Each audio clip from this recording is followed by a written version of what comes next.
because a horror movie is slightly lower budget doesn't mean that it won't be enjoyable, right? Wrong!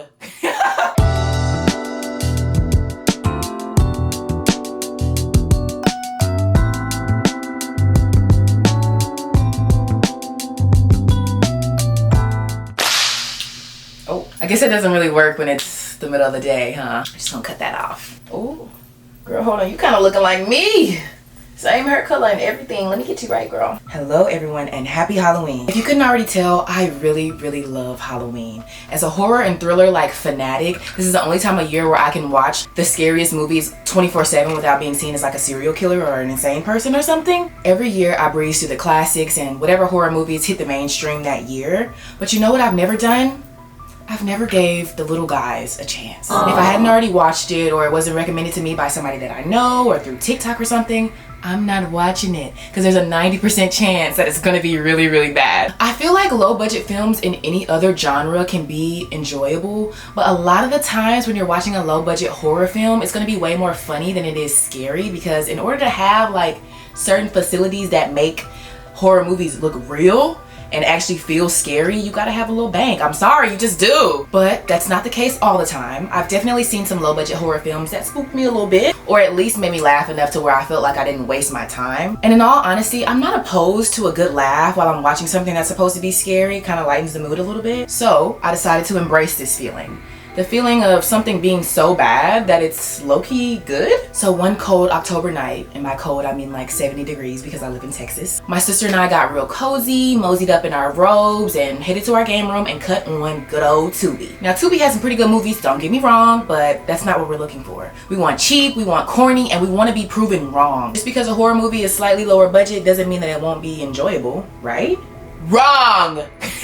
13Fanboy 2021 is a slasher film practically dedicated to the Friday the 13th franchise, starring and directed by Deborah Voorhees, who played Tina in Friday the 13th 5. I believe it's called New Beginning. Now, Miss Debbie thought it would be a good idea to bunch up all the other actors from the Friday the 13th franchise and other horror movies like Halloween and use their connection to other established movies to make a hit. Now this is really smart, don't get me wrong, because if I was famous from even one little movie from ages ago, I would still be milking it too. Like, I need the money. I genuinely do think the premise of Fanboy 13 was pretty cool.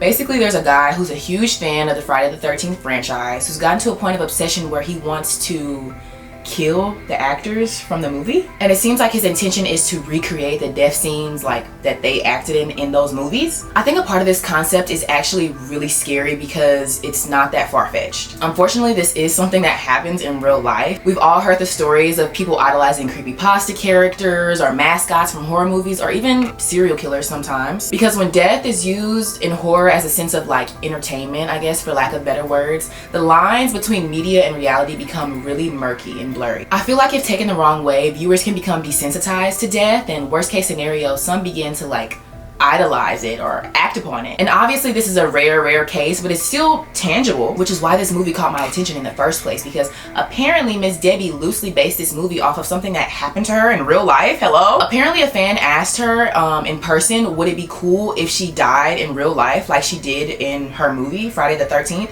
which was absolutely insane. And I can go on a whole nother tangent about all that, but I really don't have time today. I say we just get into the breakdown. All right, walk with me, y'all, because this movie is very confusing. So the movie kicks off with a flashback to a young version of Kelsey Voorhees, the main character of this movie. She's on the way to Grandmama's house, which is the director, Miss Deborah Voorhees herself. I went into this movie not knowing that the characters were actually going to be played by the actors who played those characters. I was very confused with all the like name tags and bios in this damn movie. I guess I'm just not familiar enough with the faces of like the Friday the 13th franchise, and it has been like decades. I feel like when you're a part of a big franchise like that and you're a big actress or actor, when you're a movie star making a cameo in another movie, you don't need a bio. People should just know who you are. You shouldn't need an introduction. Was that shady? I mean, I'm not trying to be shady. I'm just saying, like, why does everybody have like freaking floating name tags? It's too much. Anyways, baby Kelsey gets dropped off at Grandmama's, and for some reason that isn't important, they end up going to the woods. While they're frolicking in the forest, there's a man in the distance, the killer. He's taking photos of them and seemingly sending them to Grandmama Debbie's phone. I don't know. When he gets no response from the woman, he makes the bad decision to kill her, like then and there.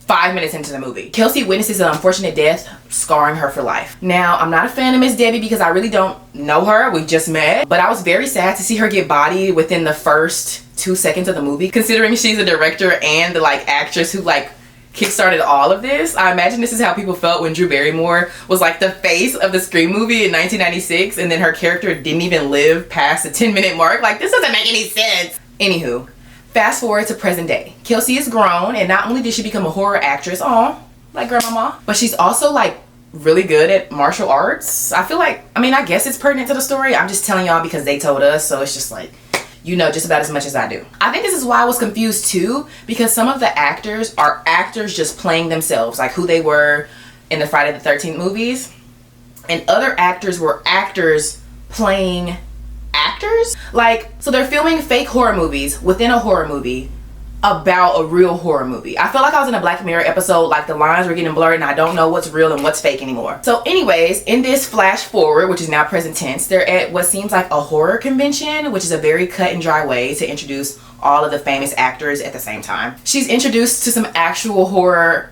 actors, and when I say actual, I just mean because in the movie she's an actor playing an actor. She's not in anything else. Like, these are real actors from the Friday the 13th franchise, right? She's introduced to all of these actors, and she finds out that other actors are also being stalked and killed, resulting in the same fate as her grandmother 13 years ago. Oh my gosh, it's just like the movie title. Oh my god. So one of the actresses being stalked is a woman by the name of Dee Wallace, the former best friend of Kelsey's late grandmama. Dee is one of the actresses introduced in this scene, but she's introduced as a character from Halloween 2. Now, I've never watched Halloween 2, so I wanted to do my research because I could tell that she was going to be like a very important character. And I just wanted to see what character she played in the movie. I looked it up.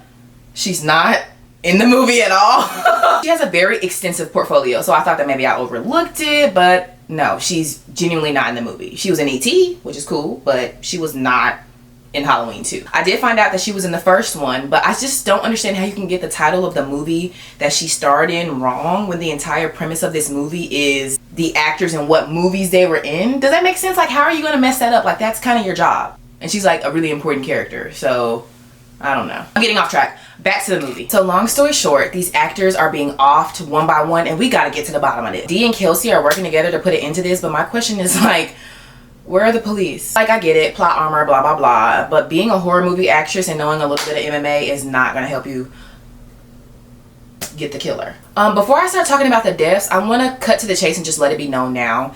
There are so many red herrings in this movie. Like, a lot. There are way too many suspects, and in all honesty, they're not even all important because the clues that they had lead to nothing. It leads you to believe that one person is a killer, and then it ends up not even being addressed at the end. There are so many holes and too many clues that don't connect, so I'm just going to introduce you to the top 3 suspects. So first, we have Chris, who is the boyfriend of Kelsey. He seems to be a big fan of horror, and he's always telling Kelsey that she's paranoid because she thinks somebody is out to get her. And you know that trope of like, the person that's telling you that you're crazy, you need to keep an eye out for them because they're gaslighting you. So like, you know, it makes sense that he's a little sus. There also are a few things that lead us to suspect that he is the killer, but we'll get into that later. Mike Merriman is a random film producer, and he's very, very odd. And later on, spoiler, he will be brought to the police station for some incriminating evidence. The last guy that we're going to cover is Mr. Vicente. It's really not much to say about him aside from the fact that he also works in like the entertainment industry. He's a director, and he's working on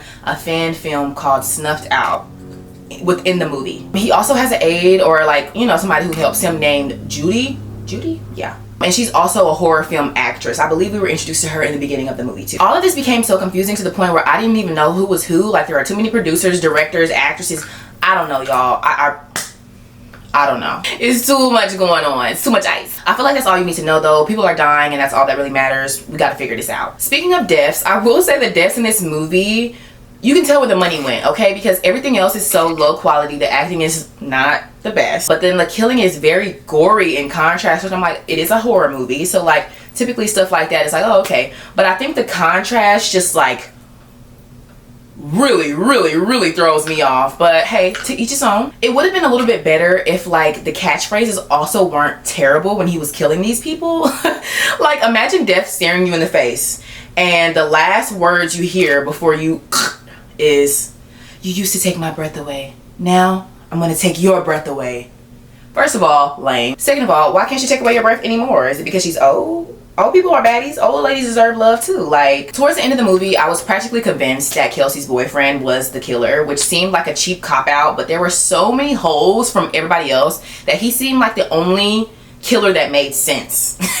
Like, it was so obvious, but I'm like, who else could it be? He had a huge wound on his hand that the killer also had when he was like fighting back a victim, so that was weird. And he also literally had the exact same mask that the killer wears in his possession. I think he was asking for Miss Debbie to sign it. Like, that was really weird. Like, I don't, you all, let's just cut to the chase, because this movie really pissed me off.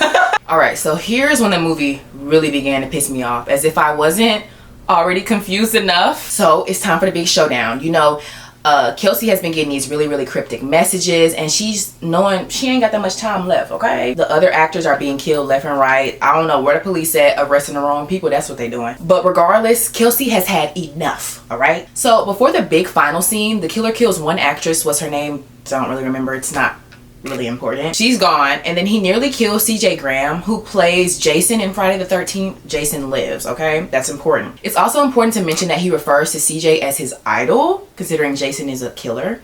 And he does this huge reveal by ripping his mask off, but I had no idea who he was in this moment, okay? Like, who is this guy? I literally turned to my sister and went, who the hell is he? Anyways, this mystery man is about to kill Mr. CJ until he's shot in the chest. Bang!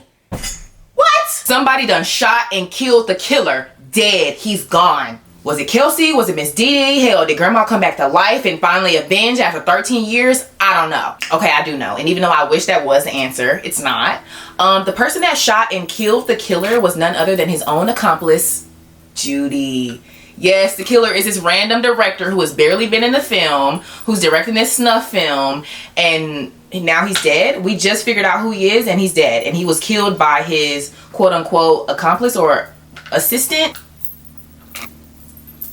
I don't know. So yeah, after the camera pans to Judy, that's when I kind of realized that it was the director, because like, how else would she know? You know, that's the only person that she's really had relations to this entire movie. So like, I guess, but yeah, it was just so stupid because he's barely in the movie, but I guess it doesn't matter because now he's dead and Judy is just left. And luckily he didn't kill Jason. I think he like lived. That's another thing that we just will never know, I guess. All right, so 1 week later, after Judy, the killer, Miss Dee is invited to Judy's house. And as I previously mentioned, Judy is an actor, and obviously Miss Dee is an actor as well. Judy helped Vicente, who's now dead, in creating the snuffed out film that I was telling y'all about earlier. They're sitting down at the crib, and the film footage is revealed to Miss Dee after a drink Judy gave her paralyzes her, right? So like, you know, it's kicking in for Miss Dee now, but it's far too late because she literally cannot move. All because she gulped down that glass of wine. Like, all right now, I know you've been stressed, but like, come on now. As she forcibly stares at the television screen, she witnesses an on-camera murder of Tracy, a friend of Dee Dee's who starred in the third Friday the 13th movie. In this film, the killer is completely unmasked, so like, it's literally like a snuff film. They're sitting here torturing this lady, asking her questions, whatever, right? But during this scene, we find out that the mastermind behind all of this is not Vicente, but Judy? What? Y'all, I don't know. So she was an aide for the movie, but for the killings, apparently they were all orchestrated by her this entire time, which is, I don't know. And apparently her motive was just envy. She goes on a tangent saying that like Dee Dee always had the longest lines at the conventions and all these other things. And to me, it really doesn't make sense that Judy is the one who had this like biggest motive to like orchestrate all of this, because before Vicente died, he actually goes on this tangent talking about how his abusive father used to put him like in the basement when he was being bad, and the only thing that was in the basement was a television and a couple VHS tapes of like all of these horror movies, right? And I guess through that he kind of developed this like parasocial relationship with all of these actors and actresses, which is also something that really does happen. And yeah, so he started writing to them, I guess, you know, telling them about like how much he admired their work, but like none of them were responding. So I guess he took that really personally, and he decided he had one choice: to kill everybody, I guess. Yeah, even though both of those motives are really dumb, I feel like if anything he had the bigger motive, so it doesn't make sense that like she was orchestrating it. But who cares? I would have a brain aneurysm trying to figure out the logic behind everything in this movie because a lot of it doesn't make sense. But I guess it does explain why he said you used to take my breath away, because maybe it was like, yeah, like I used to like you and then you never wrote me back. So like, I mean, that's the only plot hole that was ever answered in this entire movie. All right, y'all, we're getting closer to the ending and it is very, very confusing. So please walk with me as if this movie hasn't already been confusing enough. So anywho, Judy is showing Miss Didi this snuff film where her and the killer are asking Tracy questions about the movie that she was in, which was Friday the 13th 3. She's getting the questions wrong because she admits like, yeah, I was only in this one movie. I only had this one part and I barely watched it. They didn't care nothing about that. It resulted in her death. So yeah, they didn't care nothing about her only being in one movie and not watching the other movies. After they watch this clip, Judy reveals her motive of envy, like I told y'all, to Didi, and confesses that she's going to kill Kelsey next. And Miss Kelsey is on her way to the crib. So she's on the way to this little house where Didi is sitting with Judy all paralyzed. She shows up and the showdown is underwhelming, to say the least. Okay, very underwhelming. They're chasing after each other and tussling, and I swear this movie is recycling clips from the beginning, but I'm fading in and out of consciousness at this point because this movie is so hard to watch. So I don't know, maybe I'm hallucinating. Ultimately, the movie ends with Kelsey stabbing Judy to death while Didi is just sitting there still paralyzed, kind of like crying silently to herself. Yeah, that's it, and the credits start to roll. All right, now that we finished that brief summary, if you can even call it a summary, because I still don't know what happened in the movie. It's time for a very honest review. My very first movie review on YouTube. The movie was bad. We knew that the movie was going to be bad when we watched it because it only had 2 stars. You can tell this movie was written by an actress who believed that being an actress who knew other actors and actresses would be enough to disguise this movie as watchable. I will say I did some research and apparently it was a funded film and she raised over $50,000, not including what she got from investors. This is pure like fans. With this being said, I feel like it's obvious that this was made for hardcore Friday the 13th fans. Even in the videos that I've seen of her talking about it, she says that a lot. So I feel like this was more of like a reunion type thing and it's just something sweet for the kids, and that's not me. To me, it's like the equivalent of like what Blumhouse did with the FNAF movie, enticing fans with like so many YouTuber cameos and such. And maybe it worked for me. I liked FNAF because I'm a fan, but like other people who don't really know much about the franchise or don't really care about the games, they didn't really like the movie as much. So it's kind of the same. But to be fair, FNAF is way better than this. And I don't care if you're a fan or not. I feel like regardless of this fact, viewers deserve a story that at least makes sense. I spent hours on Reddit and Wikipedia trying to make sense of this movie. And I literally watched it and I watched it again. And I still couldn't make sense of it. Hell, I wanted to make sure that I actually knew who the killer was. So many people thought that the boyfriend was the killer, like even at the end, even up until the end of the movie. I saw so many threads on Reddit and was like, yeah, the boyfriend did it, the boyfriend did it. Yo, did he do it?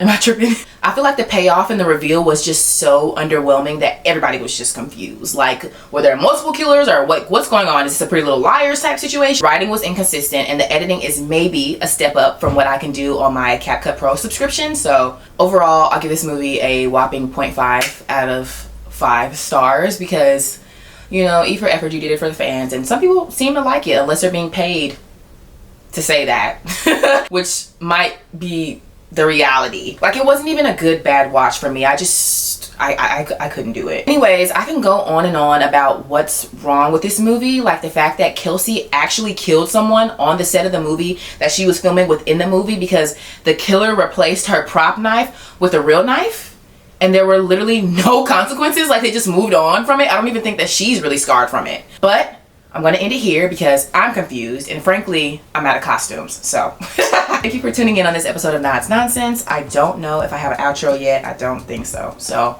stay spooky, stay safe tonight. Adios.